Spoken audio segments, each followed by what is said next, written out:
నమస్కారం. ప్రతిధ్వని కార్యక్రమానికి స్వాగతం. పొట్టి ప్రపంచ కప్లో భారత జట్టు అద్భుత ఆట తీరుతో సెమీఫైనల్లో ప్రవేశించింది. నిన్న రాత్రి ఆస్ట్రేలియాతో జరిగిన గ్రూప్ 2 ఆఖరి మ్యాచ్లో టీమిండియా విశ్వరూపం చూపింది. ఆసీస్ విసిరిన లక్ష్యాన్ని విరాట్ కోహ్లీ అండతో ధోనీ సేన అలవోకగా ఛేదించింది. మరోవంక విండీస్ జట్టు గ్రూప్ 1లో అగ్రస్థానం సాధించి సెమీఫైనల్కు చేరుకుంది. మార్చి 31న ముంబై వాంఖడే స్టేడియంలో భారత్ వెస్టిండీస్ల మధ్య సెమీస్ జరగబోతోంది. ఈ నేపథ్యంలో టీమిండియా, కరేబియన్ జట్ల బలాబలాలపై ప్రతిధ్వని చర్చ చేపట్టింది. చర్చలో పాల్గొంటున్న ప్రముఖులు కిషోర్ శ్రీరామ్ భట్ల గారు, క్రీడా పాత్రికేయులు, క్రికెట్ విశ్లేషకులు; సి వెంకటేష్ గారు, క్రీడా పాత్రికేయులు, క్రికెట్ విశ్లేషకులు; బి మోహన్ గారు, హైదరాబాద్ రంజీ మాజీ సెలెక్టర్; ఎస్వి నాగనాథ్ గారు, క్రికెటర్, క్రికెట్ విశ్లేషకులు.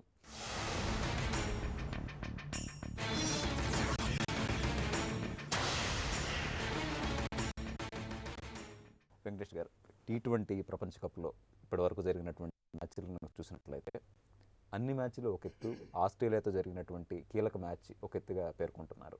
మరి నిన్న భారత జట్టు ప్రదర్శించినటువంటి ఆట తీరును మీరు ఎట్లా విశ్లేషిస్తారు? It was Kohli versus Australia. Kohli ఒంటి చేత్తో గెలిపించాడు ఆ మ్యాచ్లో.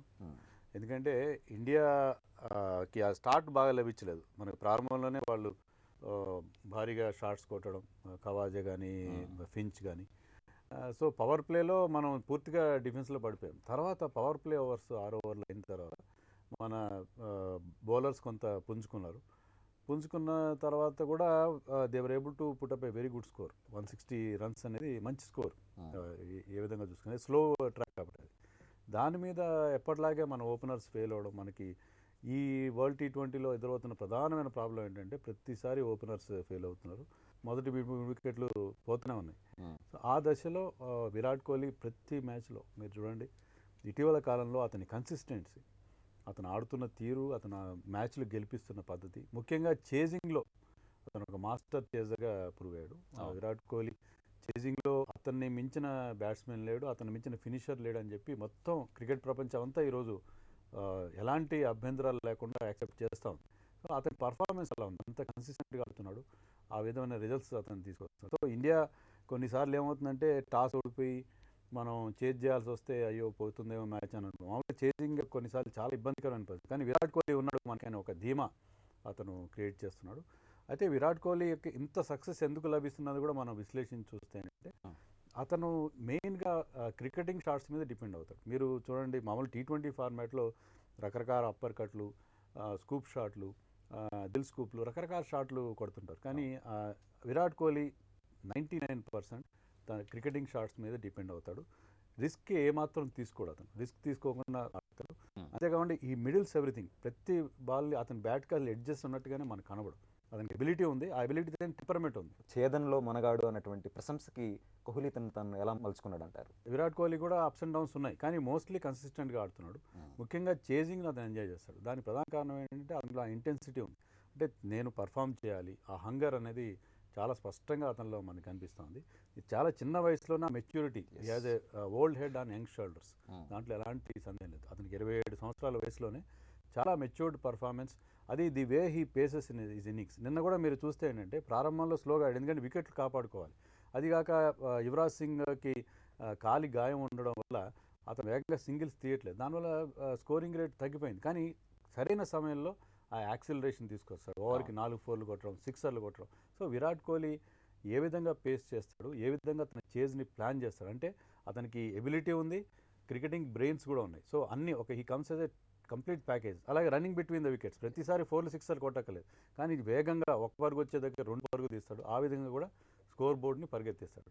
So excellent cricketer to have in the starter form. అందుకే గవాస్కర్ ఏమన్నాడంటే he is the best player in limited overs. Kishore garu, భారత జట్టు బంగ్లాదేశ్ మ్యాచ్ని పూర్తి స్థాయిలో మనం కోల్పోయామన్నటువంటి దశ నుంచి అద్భుతమైనటువంటి విజయాన్ని దక్కించుకుంది. అలానే ఆస్ట్రేలియాతో మనం సాధించినటువంటి విజయం మన జట్టుపై అంచనాలని అమాంతం పెంచింది. మరి ఒత్తిడిని అధిగమించి భారత జట్టు ప్రదర్శించినటువంటి ఆట తీరును మీరు ఎట్లా విశ్లేషిస్తారు? బంగ్లాదేశ్తో మ్యాచ్ గెలవడం అనేది అయితే 99% లక్ అని చెప్పుకోవాలి. ఇన్ఫ్యాక్ట్ ఇద్దరు experienced players almost on the verge of victory. They have gifted the match to us. So దాన్ని ఏ రకంగా కూడా పూర్తిగా మనం గెలిచామని చెప్పుకోవడానికి లేదు. It was sheer luck, honestly speaking. ఆస్ట్రేలియాతో మ్యాచ్ కనుక గమనిస్తే ఫస్ట్ బౌలింగ్లో ఉన్న కొన్ని డిఫికల్టీస్ను పవర్ ప్లేలో వాళ్ళు మ్యాక్సిమం ఎక్స్ప్లాయిట్ చేశారంటే the way we came back. Ashwin was our main strike bowler, కానీ అశ్విన్ని ప్రొటెక్ట్ చేసుకోవాల్సిన పరిస్థితి వచ్చింది. That is where Yuvraj chipped in. Main strike బౌలర్స్ని కూడా ప్రొటెక్ట్ చేసుకోవాల్సిన పరిస్థితి వచ్చినప్పుడు మిగతా వాళ్ళు కంట్రిబ్యూట్ చేసిన తీరు, that's a very good contribution. Australia chasing సంబంధించి నాకు వెంకటేష్ చెప్పినట్లు మీకు మంచి స్టార్ట్స్ లభించట్లేదు. అవును. అన్నిటికంటే ముఖ్యంగా యువర్ షార్ట్ సెలెక్షన్. మీరు న్యూజిలాండ్తో మనం ఓడిపోయాం. ఏ రకంగా ఓడిపోయాము? Your chasing a very small total. అనవసరమైన షాట్లు. ఆ పరిస్థితుల్లో వికెట్ను కాపాడుకోవాలి. గవాస్కర్ లాంటి క్రికెటర్స్ ఎప్పుడు చెప్తుంటారు, మీరు వికెట్ల మీద నిలబడితే పరుగులు వాటంతట వస్తాయి. Basic principle. Proper cricketing shots, stay at the wicket and wait for the loose deliveries. ఇది కనుక ఖచ్చితంగా అప్లై చేయగలిగితే we can do wonders. Of course అంచనాలు ఆస్ట్రేలియాతో ఆడినప్పుడు 3-0 వాళ్ళని ఓడిగొట్టాము, క్లీన్ స్వీప్ T20లో అవన్నీ చెప్పుకుంటూ వచ్చాం. బట్ అంతకుముందు పర్ఫార్మెన్స్ని మర్చిపోయామా? మళ్ళీ ఇప్పుడు ఉన్న పరిస్థితి అదే. కాబట్టి ఎక్స్పెక్టేషన్ డెఫినెట్గా ఉన్నాయి, కానీ ఎక్కడైతే లూప్ హోల్స్ ఉన్నాయో వాటిని ప్లగిన్ చేసుకుంటేనే. వెస్టిండీస్ని కూడా you can't take the team for granted. వాళ్ళకి ఎప్పుడు ప్రెషర్ లేదు, వాళ్ళ మీద ఎక్స్పెక్టేషన్స్ లేవు. మీ మీద విపరీతమైన అంచనాలు ఉన్నాయి. కోహ్లీ ఏ రకమైన ప్రెషర్లో ఉంటాడో, ధోని ఏ రకమైన ప్రెషర్లో ఉంటాడో ఊహించడం కష్టం. అవును. సో దాట్ వే ఆ ఎక్స్పెక్టేషన్స్కి అనుగుణంగా ఆడాలి అని అంటే కనుక మేబీ ఈ రకమైన డిఫికల్టీస్ ఏమున్నాయో వాటిని సరిగ్గా సింక్ చేసుకొని రైట్. ఓవర్కమ్ అయితే తప్ప maybe it's going to be a tough match for us again. Mohan గారు, ఒక విశ్లేషకులు చాలా చక్కగా చెప్పినట్టుగా బంగ్లాదేశ్ జట్టు వద్ద 119 బంతులు ఉన్నాయి, భారత జట్టు వద్ద ఒక్క బంతి మాత్రమే ఉంది. ధోని ఆ ఒక్క బంతితోనే విజయాన్ని అందించాడు అని చెప్పి పేర్కొంటున్నారు. బౌలర్స్ని కూడా ధోని చాలా అద్భుతంగా వినియోగించుకున్నటువంటి తీరును మనం ప్రపంచ కప్లో చూస్తున్నాం. మొత్తంగా కెప్టెన్గా ధోని ప్రదర్శనని మీరు ఎట్లా విశ్లేషిస్తారు? ధోని కెప్టెన్సీలో పాజిటివ్ అప్రోచ్ తోటి పోతాడండి. ఈ T20 ఫార్మెట్ ఆఫ్ గేమ్లో ఏమవుతుందంటే till the last ball is బోల్డ్. మన విక్టరీ చెప్పలేం, ఎవరు గెలుస్తారో ఎవరు ఓడిపోతుంది అంతవరకు. అంటే ఇప్పుడు ఫస్ట్ 3 balls-నే 9 runs వచ్చేసింది లాస్ట్ ఓవర్లో. అండ్ పాండ్యా ఒక న్యూ బౌలర్. సో దీని ముందట కూడా మనం వరల్డ్ కప్ మనం గెలిచినాం ఆఫ్రికాలో T20 ఫార్మెటే. అక్కడ జోగిందర్ శర్మ ఆయన బౌలింగ్ వేసి, అంటే కొత్త ప్లేయర్ అయినా. సో కొత్త ప్లేయర్స్ మనం కాన్ఫిడెన్స్ ఇప్పిస్తే పాండ్యాకి ఇప్పిస్తే ఫస్ట్ 3 balls-ని 9 runs వచ్చినాక మళ్ళీ 4th and 5th ball wicket దొరికింది. అంటే 2 runs లాస్ట్ బాల్ ఉన్నది. ఆ టైంలో మీరు చూసింటే ధోని ఒక కెప్టెన్గా పాజిటివ్ అప్రోచ్ తోటి కొందరు సీనియర్ ప్లేయర్స్ తోటి కూడా మాట్లాడింది. ఇది టీం వర్క్ ఇది. అంటే ఒక టైంలో ఏమవుతుందంటే ఆయన బ్రెయిన్ పని చేయకపోతే కూడా సీనియర్స్ తోటి మాట్లాడుకుని ఒక మంచి సజెషన్ తోటి ఏం చేయాలని, అది ఒక great quality of a captain. 2 runs తీసుకుంటే వాళ్ళు విన్ అవుతారు.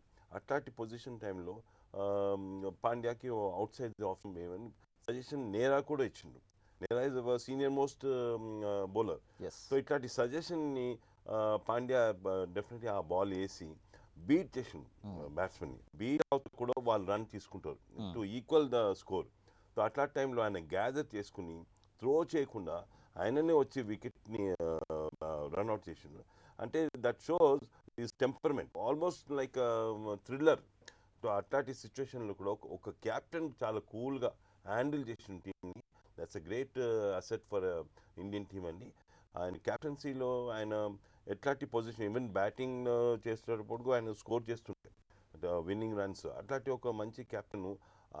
అంటే ఇట్లాంటి లాస్ట్ బాల్ విక్టరీ ఇంతవరకు అవలే T20 form. So it's a great victory for under the captaincy of Dhoni అని చెప్పొచ్చు. నాగనాథ్ గారు, సూపర్ 10లో భారత జట్టు ప్రదర్శన చూస్తే అద్భుతం అని చెప్పి వ్యాఖ్యానించలేనటువంటి పరిస్థితి. సాధారణంగా సాగినటువంటి ప్రదర్శనలో కొన్ని లోపాలు ఉన్నాయని కూడా నిపుణులు పేర్కొంటున్నారు. ముఖ్యంగా ఓపెనింగ్ జోడీ తరచుగా వైఫల్యం చెందడం, షార్ట్ సెలక్షన్ సరిగా లేకపోవడం లాంటి అంశాలు ప్రస్తావిస్తున్నారు.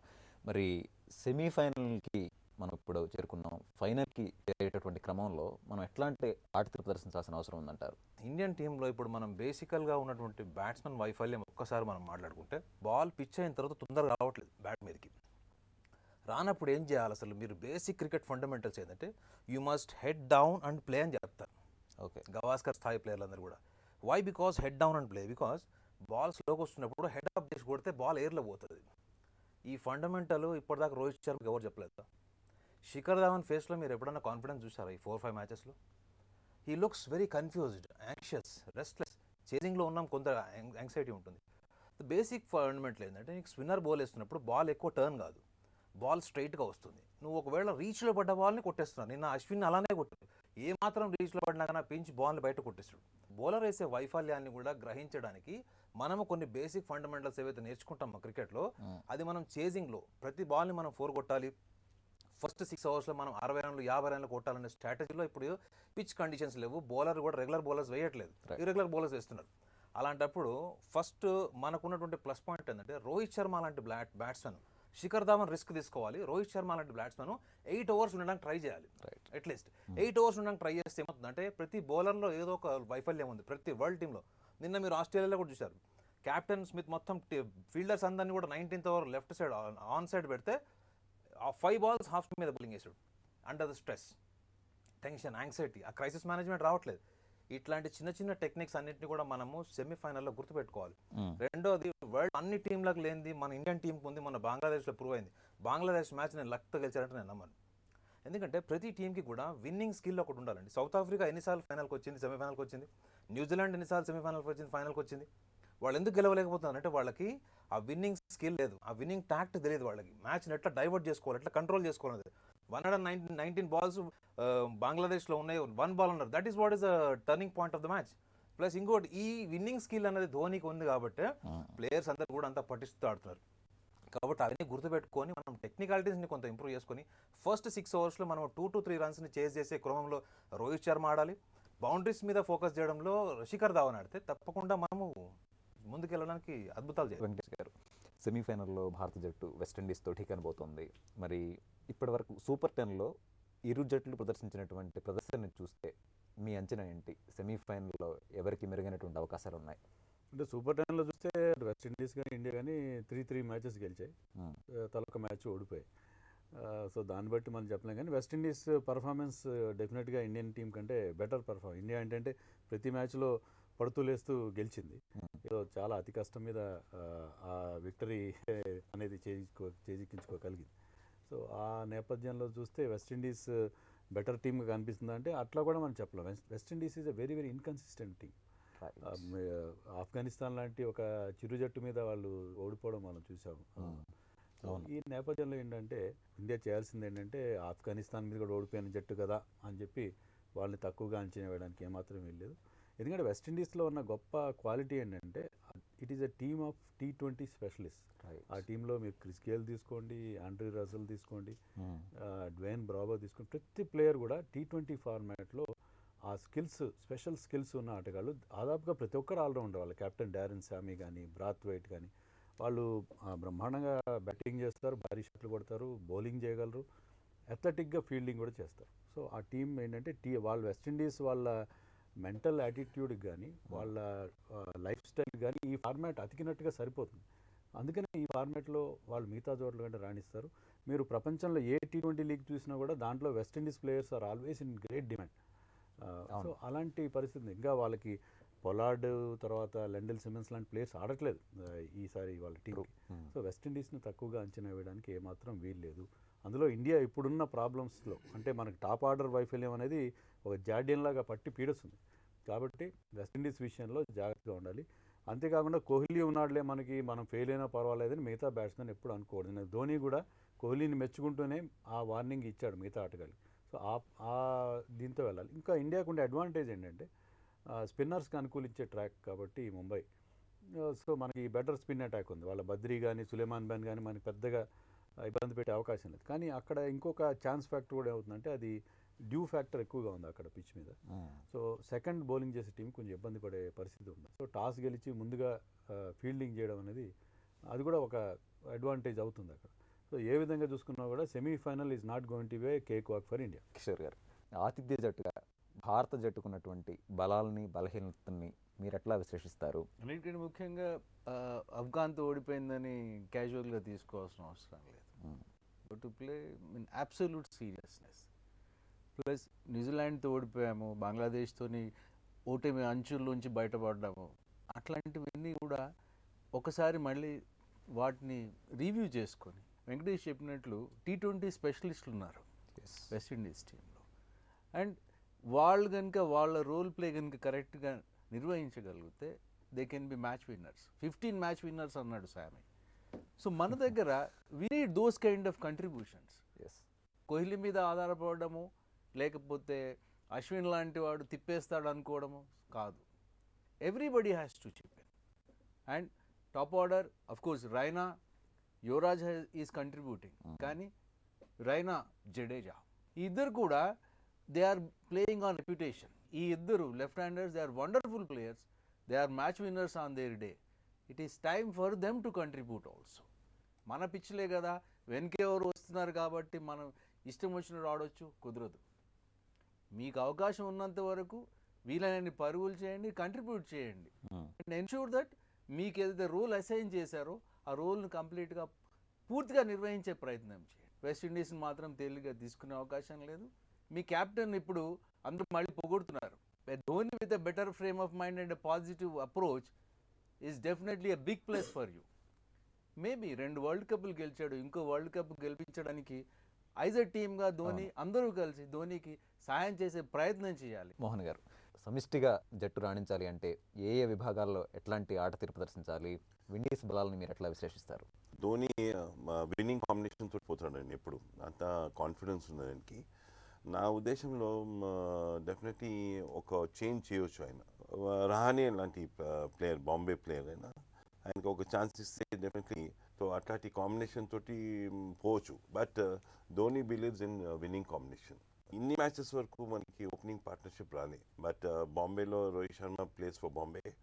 ఈ మ్యాచ్లో ఫస్ట్ 6 overs వికెట్ పోకుండా 30-40 runs యాడ్ చేస్తూ కూడా it will be advantage for Indian batting side. అంటే West Indies playing against spin attack, మన spin attack is one of the best ఇప్పుడు. సో స్పిన్ అటాక్కి క్యాచెస్ డ్రాప్ చేయకుండా తర్వాత గ్రౌండ్ ఫీల్డింగ్ బాగుంటే వాళ్ళని అండర్ ప్రెషర్లో ఆడిపిస్తే West Indies against definitely India's got a chance to beat them. Kohli is playing consistently very well. But ఆ రోజు ఫెయిల్ అయితే ఇంకొక మెయిన్ బ్యాట్స్మెన్ లాస్ట్ వరకు ఉండాలి. సో అట్లాంటి రెస్పాన్సిబిలిటీ తోటి బ్యాట్స్మెన్ బ్యాటింగ్ చేస్తే ఒక మంచి స్కోరు రావచ్చు. 170 runs ప్లస్ ఫస్ట్ బ్యాటింగ్ చేస్తే 170 runs ప్లస్ చేస్తే India's got a very good chance to win against West Indies. Last 4-5 మ్యాచెస్లో శేఖర్ ధవన్ పర్ఫామ్ చేయలే, ఈవెన్ రైనా చేయలే, రోహిత్ శర్మ చేయలే, ఓకే. బట్ ఈ మ్యాచ్లో మనం చేయాలా, దేశం కోసం ఆడాలా. మనం ఐపీఎల్లో ఎట్లా ఆడతాం, ఎంత మంచిగా ఆడతారో ఇక్కడ దేశం కోసం ఆడమండి, ఆడుతున్నారు. వెస్టిండీస్ జట్టులో ఎక్కువ T20 స్పెషలిస్టులు ఉన్నారన్న అభిప్రాయం బలంగా వినిపిస్తుంది. ఉన్నది, ఎలా ఎదుర్కోవాలంటే ఉన్నారండి. బట్ మన బౌలింగ్ అటాక్ స్పెషల్లీ స్పిన్ అటాక్కి వాళ్ళు తట్టుకోలేకపోతారు వాళ్ళు. అండ్ ఎక్సెప్ట్ శామ్యుయల్, గేల్ లాంటి batsmen who can stay at the wicket. Right. And అట్లాంటి బ్యాట్స్మెన్ బ్రావో, వీళ్ళు 2-3 ప్లేయర్స్ చాలా డేంజరస్ ప్లేయర్స్ వాళ్ళు యాజ్ అ బ్యాట్స్మెన్. బట్ ఆ రోజు ప్రెషర్ టాక్టిక్స్లో definitely India can beat them provided we improve catches and also fielding. And అది ఒక plus point అవుతుంది బౌలర్స్కి. నాగనాథ్ గారు, భారత జట్టు లోపాలపై ఎట్లాంటి దృష్టి పెట్టాలి? జట్టు కూర్పు ఎట్లా ఉన్నట్లయితే మనం ఫైనల్కి చేరుకోగలం? సురేష్ రైనా ప్లేస్లో యువరాజ్ సింగ్ బ్యాటింగ్కి వస్తే బెటర్. ఎందుకంటే యువరాజ్ సింగ్ మీద ఇప్పుడు వరల్డ్ వైడ్ కూడా యువరాజ్ సింగ్ కాంట్రిబ్యూషన్, నిన్న విరాట్ కోహ్లీ కూడా ఒక స్టేట్మెంట్ ఇచ్చాడు. ఆ క్రూషియల్ 20+ runs ఏవైతే యువరాజ్ సింగ్తో అంత షేర్ చేసుకున్నాడో అక్కడి నుంచి మూవ్ అయింది. ఒకవేళ నిన్న యువరాజ్ సింగ్కి కనుక కాలు ఇంజురీ కాకపోయి ఉంటే probably it would have been a different score card on the board. So అదొకటి. అంటే యువరాజ్ సింగ్ వచ్చిన ప్రతిసారి 30 runs కొట్టలేదు, కానీ 20 నుంచి 25 runs ఆ క్రూషియల్ టైంలో రన్ చేసింగ్లో, ముఖ్యంగా పాకిస్తాన్ నుంచి చూడండి, మీరు బంగ్లాదేశ్ నుంచి చూడండి, అది మూవ్ అవ్వాలి. మీకు ఓవర్లో 3-4 ఓవర్లు మీకు డిఫెన్స్లో పడిపోతే, నిన్న ఆస్ట్రేలియా అంత మంచి లీడ్ ఇచ్చింది, 7 overs నుంచి 14 overs వరకు వాళ్ళ స్ట్రాటజీ చూడండి బ్లాక్ అయిపోయింది. సో దానివల్ల వాళ్ళు 180 స్ట్రాటజీని వాళ్ళు 160కి రెస్ట్రిక్ట్ చేసుకోవాల్సి వచ్చింది. సో సిమిలర్గా యువరాజ్ సింగ్ ఫామ్లో ఉన్నప్పుడు యువరాజ్ సింగ్ని సురేష్ రైనా ప్లేస్లో పంపడం, ఆ తర్వాత సిచ్యువేషన్ని బట్టి ధోని రావడమా రైనా రావడమా అన్నది అప్పుడు డిసైడ్ చేసుకోవాలి. ఎందుకంటే ధోని ప్రతి దానికి కూడా ఫ్లెక్సిబుల్ ఉంటాడు. సో కంపల్సరీ ఈ బౌలర్కి ఇన్ని ఓవర్లు ఇవ్వాలి, ఈ బ్యాట్స్మెన్ ఇదే ఆర్డర్లు పంపించాలన్నటువంటి డోగ్మా ఉన్నవాడు కాదు. సో అది that is a basic strategy ఇప్పటి వరకు చూసింది. ఎందుకంటే సెమీఫైనల్లో మీరు కనుక ఏం చేసినా సెమీఫైనల్లో చేయాలి. నేను ఈ చేంజ్ చేసినందుకు రేపు మ్యాచ్ ఓడిపోతే మొత్తం మీడియా అంతా నా మీద పడుతుంది అనేటువంటి ఒక డిఫెన్సివ్ మెకానిజం నుంచి బయటికి రావాలి ఒకటి. రెండోది, మీరు వెస్టిండీస్ జట్టులో కూడా వైఫల్యాలు చూడండి. మీరు వెస్టిండీస్ జట్టు వాళ్ళ ప్లేయర్లందరూ కూడా they are passionate cricketers, they are not organized. అంటే ఎంటర్టైన్మెంట్ ఓరియంటెడ్ ప్లేయర్స్ వాళ్ళంతా వాళ్ళని వాళ్ళు ఆర్గనైజ్ చేసుకొని స్టాటిస్టికల్గా ఆడినటువంటి ప్లేయర్లు చాలా తక్కువ మంది ఉన్నారు. ధోనీకి ఉన్నటువంటి కాన్ఫిడెన్స్ బుమ్రా మీద ఎందుకు ఎక్కువ ఉంది అతని మీద? యంగ్స్టర్స్లో ఏముంటుందంటే ఎప్పుడైతే వాళ్ళు సక్సెస్ని రీచ్ అవుతుంటారో వాళ్ళకి స్ట్రెస్ మేనేజ్మెంట్లో వాళ్ళకి నర్వస్నెస్ రాదు. పాండ్యన్ మీద ఒక కాన్ఫిడెన్స్ క్రియేట్ చేసేటప్పుడు బంగ్లాదేశ్ మ్యాచ్ గెలిపించారు. సో మనం ఇవన్నీ కూడా ఓవరాల్గా captain perception towards the players ఒకటి దట్ ఈస్ వెరీ ఇంపార్టెంట్. ఎవరు మెంటల్గా ఎంత ప్రిపేర్ అయి ఉన్నారన్న విషయానికి వస్తే మన దగ్గర ఓపెనర్స్ నేను ఇందా కూడా చెప్పాను, హెడ్ డౌన్ ప్లే ఆడడము, సింగిల్స్ డబుల్స్ మీద ఫోకస్ చేయడము, బౌలర్స్లో కూడా కొంత నాణ్యతను తీసుకురావడం అన్నది కూడా చేస్తే ఆటోమేటిక్గా క్యాప్టెన్కి ఉండాల్సిన బూస్టింగ్ కాన్ఫిడెన్స్ అవన్నీ ఉన్నాయి. కాబట్టి మనం తప్పకుండా గెలవడానికి ఒక 1 మార్క్ ఎడ్జ్లో మనం వేయచ్చు. అందులో బాంబేలో జరుగుతుంది కాబట్టి బాంబే పిచ్ మీద మనకి ట్రాక్ రికార్డ్ మంచిగానే ఉంది కాబట్టి క్రౌడ్ సపోర్ట్ కూడా ఉంటుంది. ముఖ్యంగా నిన్న విరాట్ కోహ్లీ కూడా ఒక స్టేట్మెంట్ ఇచ్చాడు, crowd support was very vital and it was very enthusiastic అని చెప్పాడు. సో అట్లా కూడా ఎంతూజియాజంతో ఆడి మనం గెలిచే అవకాశాలు అనుకున్నాను. వెంకటేష్ గారు, భారత్ వెస్టిండీస్లో మీ ఓటు ఎవరికంటారు? ఫైనల్కి చేరబోయే 2 జట్లు ఏవన్నది మీ అంచనా? ఖచ్చితంగా ఇండియాకి ఎడ్జ్ ఉంటుందండి. ఎందుకంటే మనకున్న ఎడ్జ్ ఎక్కడంటే మనకున్న ఎక్స్పీరియన్స్డ్ కెప్టెన్ ధోని. ధోని ఈ కప్ ఖచ్చితంగా గెలవాలని ఒక పట్టుదల అతనిలో కనిపిస్తుంది. ఆ విధంగా గెలుస్తారు. ఇండియాకి అపోనెంట్గా నేను అనుకోవడం న్యూజిలాండ్ కంటే కూడా ఇంగ్లాండ్కి ఎక్కువ ఛాన్స్ ఉందని నాకు అనిపిస్తుంది. కిషోర్ గారు, heart goes for India, but I want the best team to win. Mohan గారు, మీరేమంటారు? ఇండియా అండి డెఫినెట్లీ, బికాస్ ధోని క్యాప్టెన్సీలో లాస్ట్ మ్యాచ్లో మనం ఏమేమి తప్పులు చేసాము అండ్ వాట్ ఆల్ మన ఫీల్డింగ్ ఇంప్రూవ్ చేసుకోవాలా, బ్యాటింగ్ అండ్ ఆల్సో క్యాచింగ్, ఇట్లాంటి వాళ్ళు పెప్ టాక్ అవుతుంది. సో డెఫినెట్లీ ఫైనల్ మ్యాచ్ అని ఆడాలి మనం. So definitely India final New Zealand వస్తే కూడా మనకి నో ప్రాబ్లం అండి. నాగనాథ్ గారు, luck favour the Brave and Dhoni is always Brave at experiments. I'm sure that India will play with England. భారత జట్టును ఓడించడం ప్రపంచంలో ఏ జట్టుకైనా సవాలే. అయితే టైటిల్ ఫేవరెట్లలో విండీస్ కూడా ఒకటి. ఈ పరిస్థితుల్లో పోరాటమే తారకమంత్రంగా భారత జట్టు సెమీస్లో సమిష్టిగా విజృంభించాల్సి ఉంది. ఇది నేటి ప్రతిధ్వని. నమస్కారం.